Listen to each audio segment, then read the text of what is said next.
తిరుపతిలోని బైరాగిపట్టెడ విష్ణునివాసం వద్ద వైకుంఠ ద్వార దర్శనం టోకెన్ల పంపిణీ సందర్భంగా జరిగిన తొక్కిసలాటలో 6 మృతి చెందడంపై AP deputy CM Pawan Kalyan తీవ్ర విచారం వ్యక్తం చేశారు. అధికారులు చేసిన తప్పులకు తాము తిట్లు తినాల్సి వస్తోందని ఆగ్రహం వ్యక్తం చేశారు. వ్యక్తులు చేసిన తప్పులు ప్రభుత్వాలపై పడుతున్నాయని, తిరుపతి తొక్కిసలాట ఘటనకు టీటీడీ ఈవో, టీటీడీ అదనపు ఈవో, ఘటన స్థలి వద్ద ఉన్న పోలీసులు బాధ్యత తీసుకోవాలని స్పష్టం చేశారు. ఘటన స్థలం వద్ద టీటీడీ సిబ్బంది ఉన్నారు, పోలీసులు ఉన్నారు.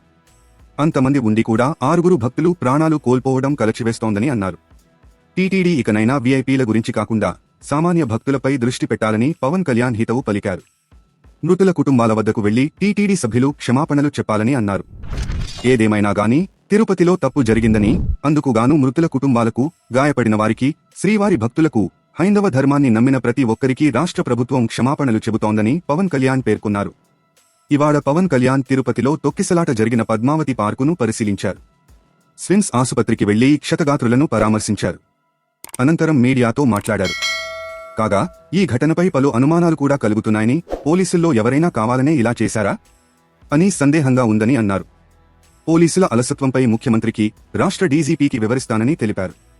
తిరుపతిలో భారీ ఎత్తున వచ్చిన భక్తులను నియంత్రించే విధానం సరిగా లేదని, తొక్కిసలాట వంటి ఘటనలు జరిగినప్పుడు సహాయక చర్యలు ఎలా చేపట్టాలన్న దానికి కూడా సరైన ప్రణాళిక లేదని పవన్ విమర్శించారు.